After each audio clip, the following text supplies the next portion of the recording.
Thanks so much for joining us today on Feelin Good, sponsored by Warren County Community Services.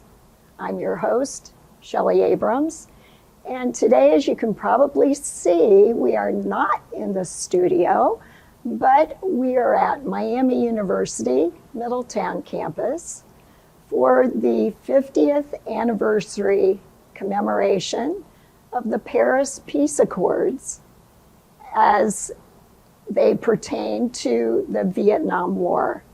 And I know that normally our topics are feeling good kind of topics. Today we're feeling good because we are recognizing the veterans that served and have served throughout our country's history, and more specifically today, the Vietnam War period and the Paris Peace Accords. And today my guest is a veteran who has served throughout his life in many ways, Bob Viney. And we are here to talk to Bob about how his service began as a graduate of the U.S. Naval Academy. Bob, thanks for joining us today on this rather poignant day, right? Glad to be here. Thanks for having me. Yes, indeed. Well, here we are, January 27th, 1973, and you're joining forces with your submarine shipmates. Tell us a little bit about what that period of your life was like, if you would. Well, I actually was in the Vietnam War zone on the submarine in the summer of 1972.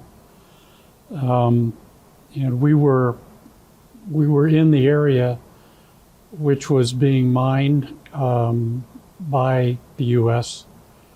In Haiphong Harbor and Hainan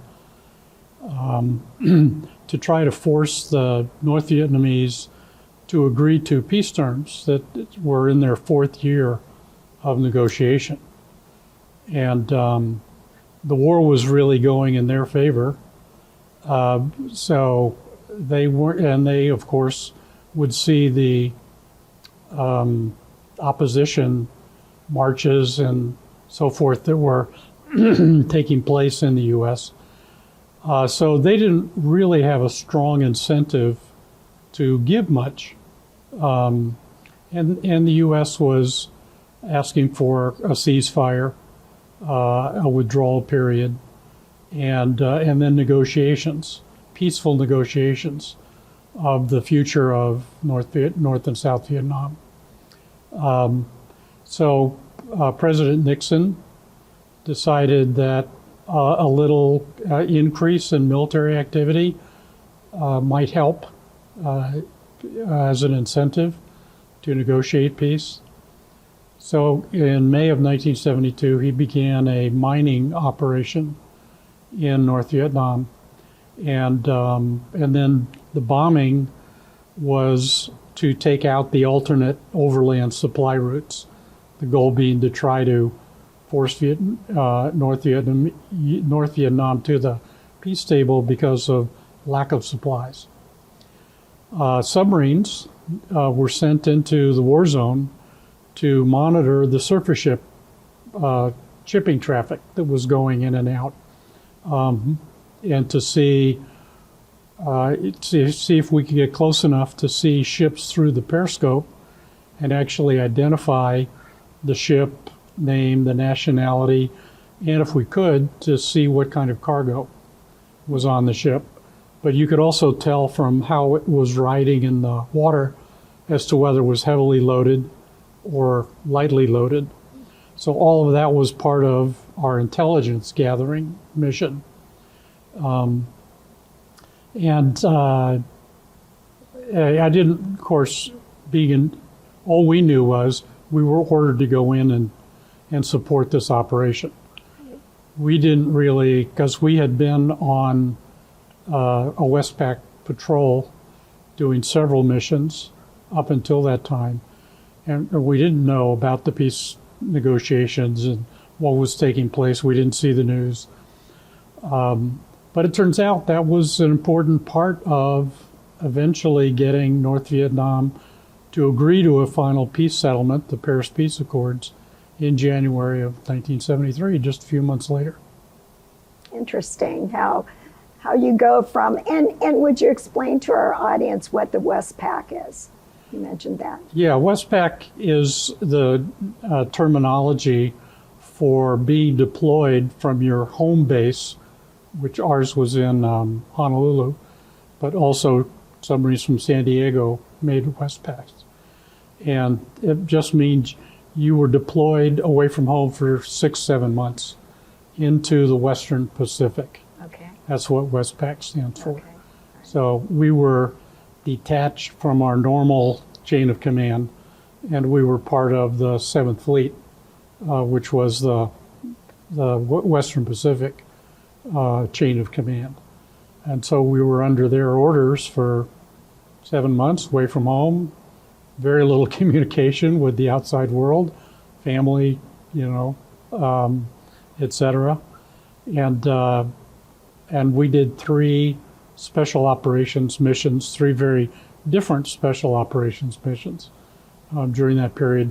The third one being the about 3 weeks that we spent in the waters of North Vietnam, which not a great place for a submarine that's 330 feet long to be, where the water's only about 450 feet deep. It didn't give you a lot of room before you might have hit the bottom. And the biggest danger to us really was running into a surface ship when we were at periscope depth, or when we were running to go from ship contact to ship contact. We would be very close to the bottom, running at very high speed.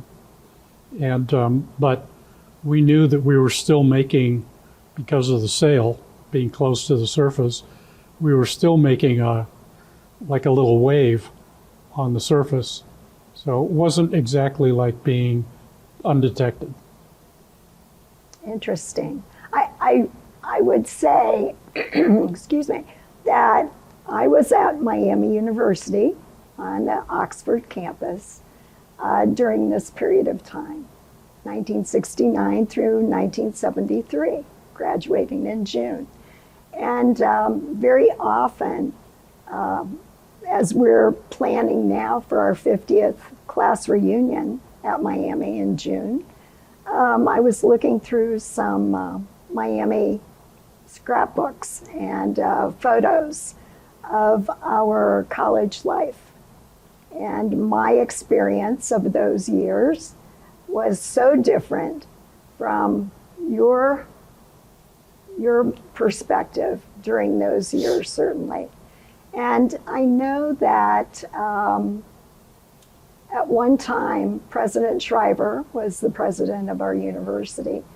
He said that 1969 through 1973 was the most tumultuous period of time at Miami, for sure, and probably campuses and other schools from coast to coast in the U.S., just because there was so many different perspectives of the war, and even though we saw the news, and you said you didn't often see the news, very often we did not know quite what to think, because we saw people that we knew either being drafted or signing up to serve, or the lottery. I remember when the lottery came into play, and students just packing up. And I'll never forget them just walking across East Quad where I lived, and they knew that their number had been drawn, and they were leaving school in 1969 to go into service in Vietnam. So with that being said,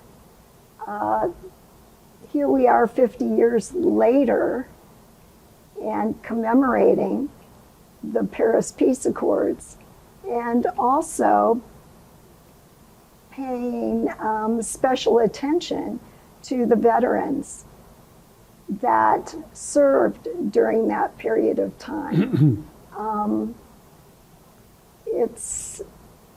It's a very interesting comparison, I would say, 50 years ago, and now here we are. All the while appreciating what veterans have done to defend our freedoms and our democracy.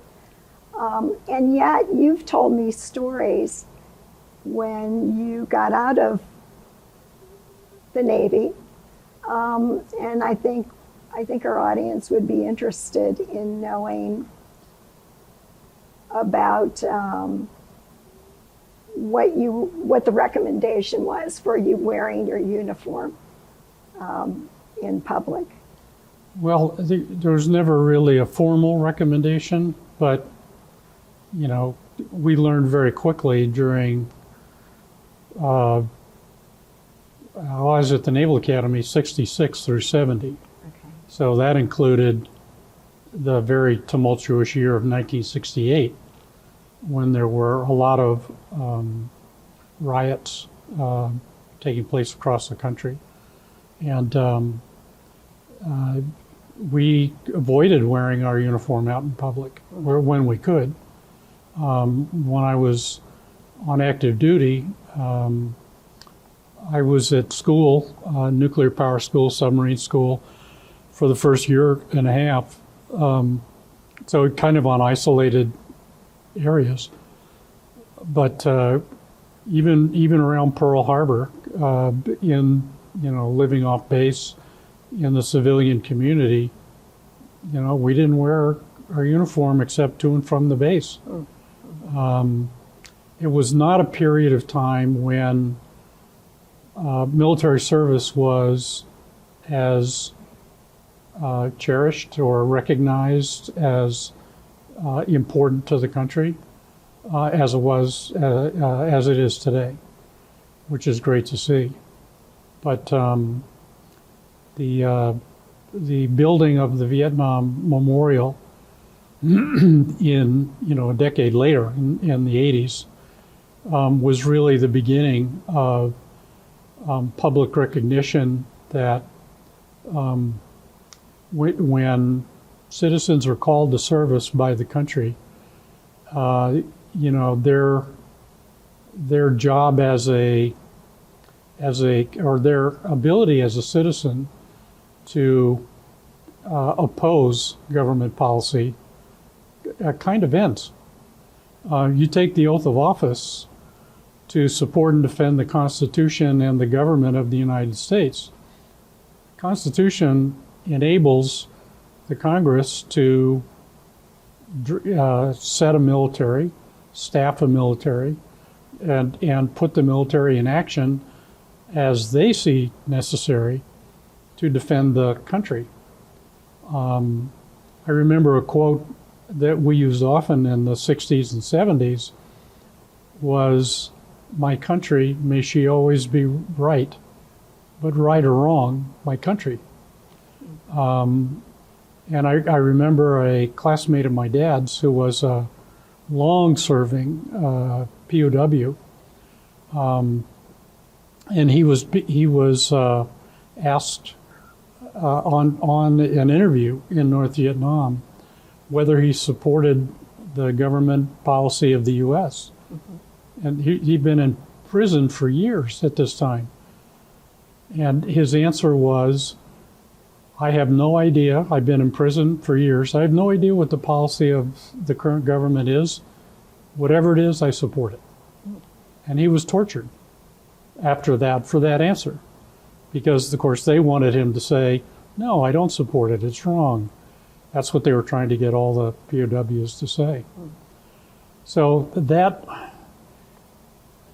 it seems so distant, those thoughts, that commitment to service, seems so distant sometimes from where we are today, where you have senators and representatives who oppose the election, certifying the election of a president without any due process or any factual evidence being presented in court that validated the rumors. Just based on rumors, conspiracy theories, and unfounded statements, they took action against the government. That's, to me, that's just unfathomable.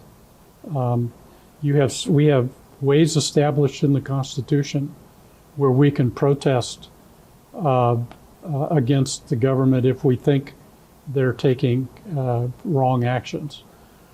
But if we're going to think about the serious step of overturning a government, shouldn't you have some proof? If you're just relying on what you heard on the radio or read on Facebook, then are you any different than being a victim of rumor and propaganda? Then, we saw the Russians and the Germans in the Cold War and World War II being subjected to propaganda that they couldn't verify as true. We have ways of verifying the truth. And if we take action where we haven't bothered to verify the truth or refuse to accept the truth when it's presented, our country's in big trouble. Well, that's a segue into something that's more local here in Southwest Ohio that I know you're involved with, and that's the Voice of America and the Voice of America Museum.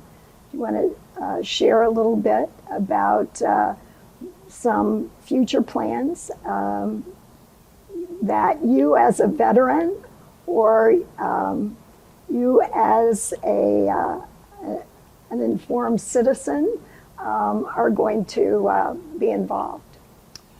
Well, the teaching of history is obviously so important to securing the future of our democracy and our freedoms and our liberties, that a group of veterans, as you said, are getting together and working on building a Cold War memorial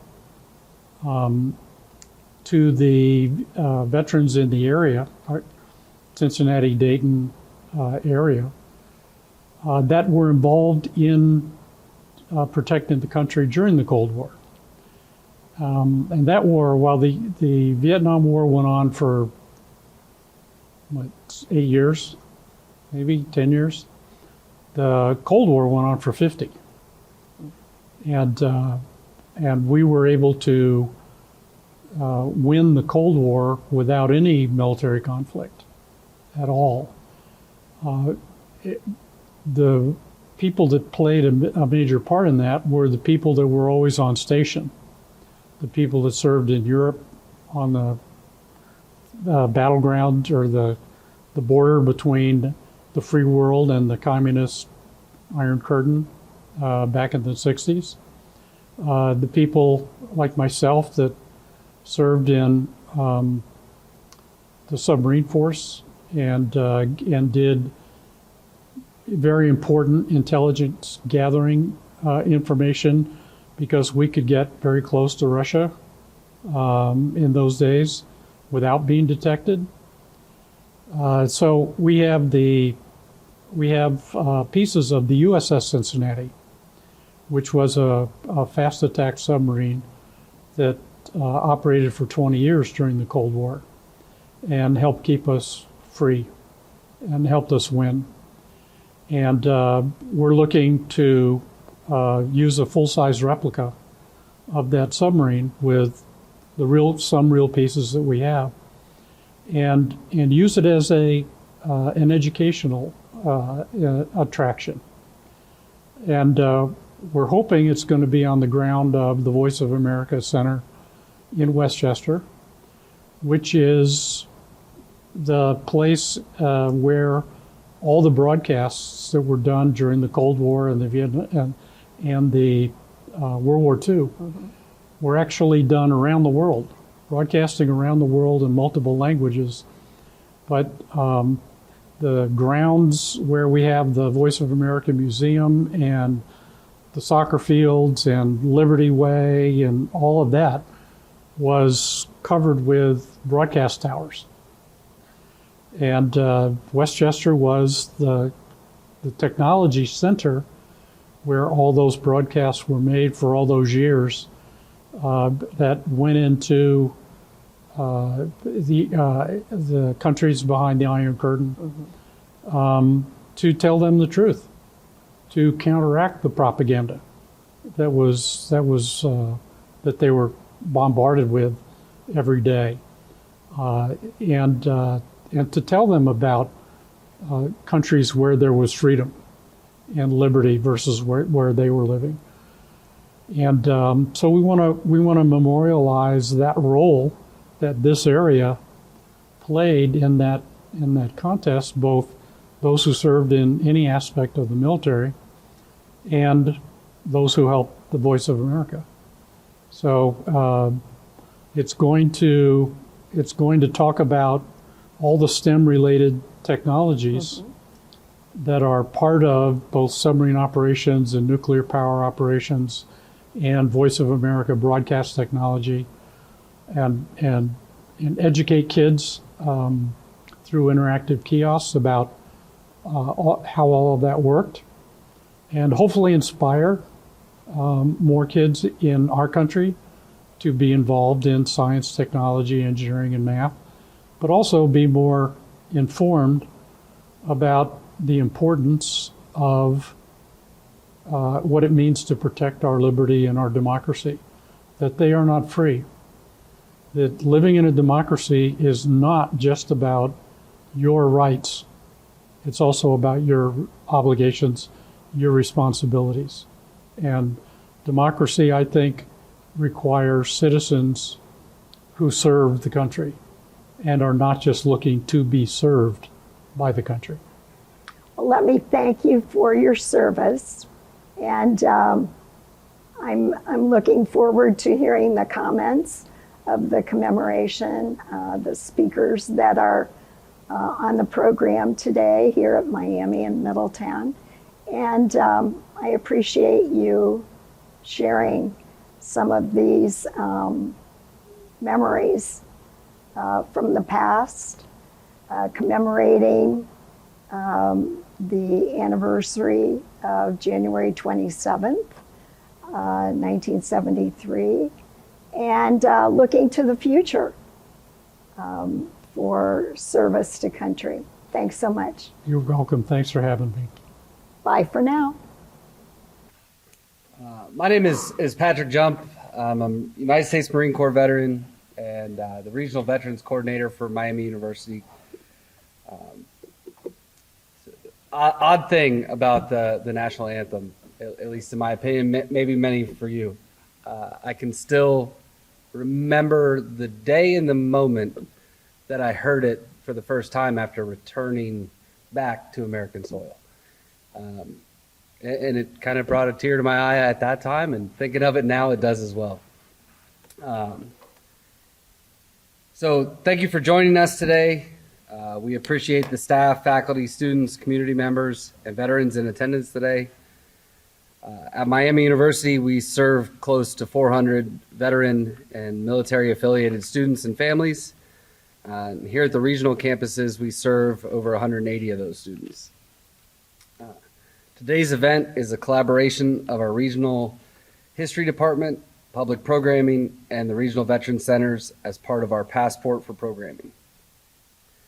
We also offer a special thank you to the Springboro Air Force JROTC and Lieutenant Colonel Todd Barrier for serving as our color guard today. Tomorrow marks the 50th anniversary of the signing of the Paris Peace Accords, where the United States, South Vietnam, Viet Cong, and North Vietnam formally signed an agreement ending the war and restoring peace in Vietnam. Different organizations, embassies, and foundations are commemorating the event with panels, ceremonies, etc. And we wanted to join them today with our own event, not only to commemorate the signing of the agreement, but to take a moment and recognize the veterans who served the Vietnam War.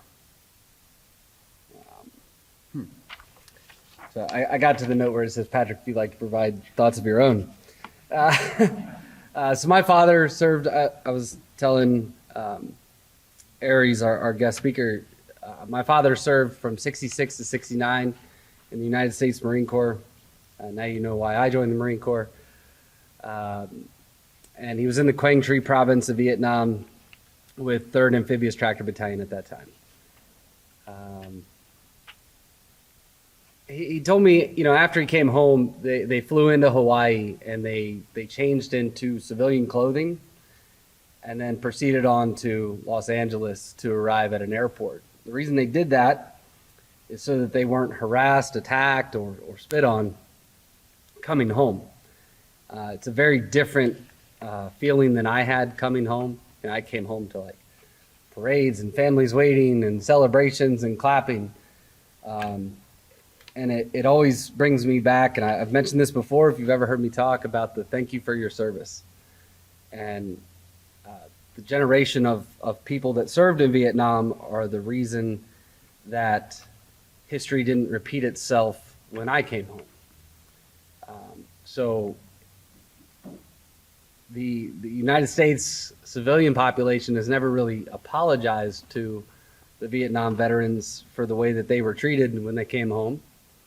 So I'd be happy for it to start with me and say thank you for your service and for what you did. I'm going to leave it at that. So at this time, we'd like to welcome our first guest speaker to the podium, Dr. Michael Carafello, who's a professor of history at Miami University Regionals. Where'd he go? There he is.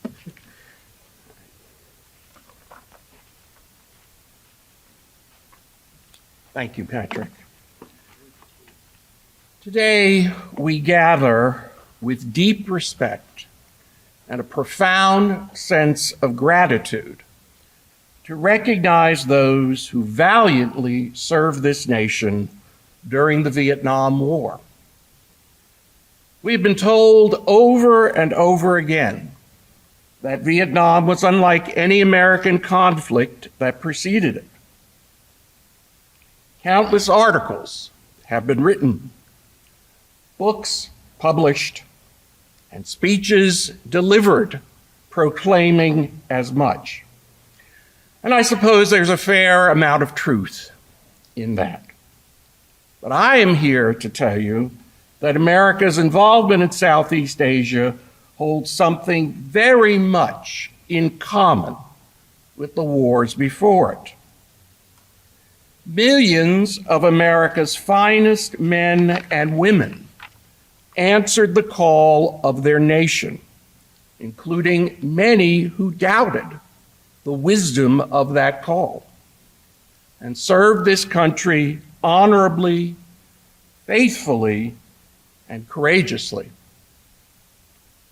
Many paid a high price in body, mind, and spirit, and over 50,000 paid the ultimate price.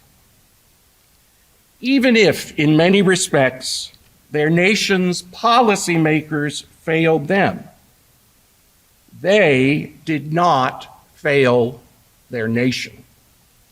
And for that, we justly honor them today. When we teach history, American history, and we recount America's wars, we move from the American Revolution to the War of 1812, to the Mexican War, to the Civil War, to the Spanish-American War. And there's a lot of information, a lot of statistics, a lot of things to recount. But in the case of Vietnam, these numbers represent something very special, very precious. A statistic is sometimes worth 1,000 words. It paints a picture.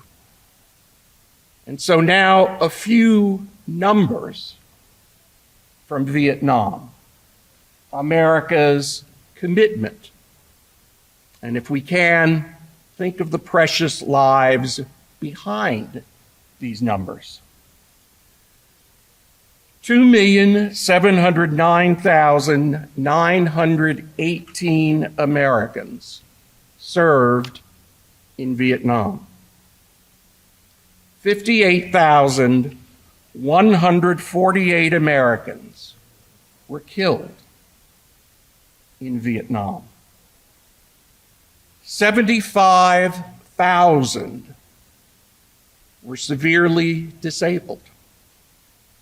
23,214 were 100% disabled.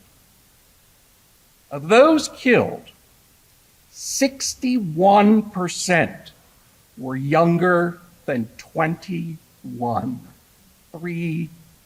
At this point in my life, it seems that they were kids. 11,645 were younger than 20. 5 of those killed were only 16 years old. And the oldest killed was 62 years old. And the estimates are that there are still 1,800 Americans unaccounted for from Vietnam. The special motive which brings me here today is that I grew up in the 1960s and with the war. I was a child in grade school. And as I'm sure we're all aware, what happens to you in childhood stays with you the rest of your life. So these memories are very, very fresh and vivid, even after the passage of many decades. First and foremost, I remember the casualty figures announced every week on the nightly news. It may be hard to believe or remember, there were only 3 networks in those days. 3 major channels, 30 minutes of news. The role and toll of casualty figures. So many were killed last week, so many were wounded, was relentless and numbing. Over time, as a 6, 7, 8-year-old, it seemed to me that the war would never end, that this would go on and on and on. I remember the televised draft. I remember the anticipation and anxiety, although I didn't know what it was all about. I heard something about the fact that if your number was low, it wasn't good. If your number was higher, it might be better. And so I paid attention to my birthday and my number, like a child not really understanding the implications of what I was thinking about. I remember my parents and my uncle. All 3 were veterans of World War II. I remember, without their ever directly discussing with me, that they were upset. They were bewildered. But they didn't know exactly what seemed to be out of place or wrong. They didn't understand the protests on college campuses and in the streets. That wasn't part of their experience. But I noticed that they were not quick to condemn those protests either. Over time, they shrank from war news. They were exhausted. They had had enough. I certainly remember 1968, the Tet Offensive, the Pueblo incident. The images blurry in my mind, even more so than the ones on television, of the convention in Chicago, and as we said, cops and kids fighting in the streets. Assassinations, the things seeming to come apart. And I remember thinking, what was next? Could things get worse? Then I remember Christmas 1968, a family gathering, more solemn, perhaps, than other occasions. I remember watching Apollo 8, the first Apollo mission to orbit the moon. But there wasn't the sense of excitement and joy that, looking back, I would attribute later. I think the adults were just tired. I remember the 1972 election and Henry Kissinger saying, "We believe peace is at hand in Vietnam." But it wasn't. There were the Christmas bombings. I was sure that the war would go on forever. Even as an 8-year-old child, I felt lost and sad. And then President Nixon, going on television at the end of 1973, January, and announcing the Paris Peace Accords. I literally could not believe it. I could not remember a time when Vietnam was not part of our daily lives and constantly on our lips. 50 years have passed, but the memories remain fresh.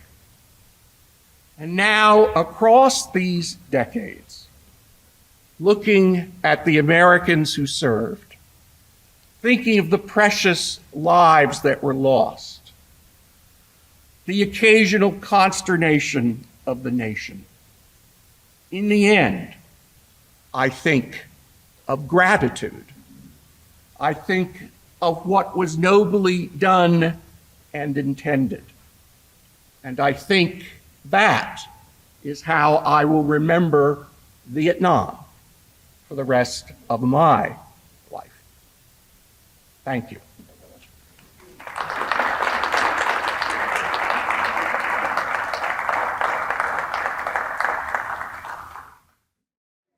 Thanks so much for joining us today on Feelin Good. I'd say today we're feeling grateful for the service of the veterans and for the Paris Peace Accords that brought the Vietnam War to an end. And as you can see in the background, we thank Miami University, the Middletown campus, for sponsoring this commemoration, the 50th anniversary of the Paris Peace Accords. We hope that you're feeling good and you're feeling grateful. Bye for now.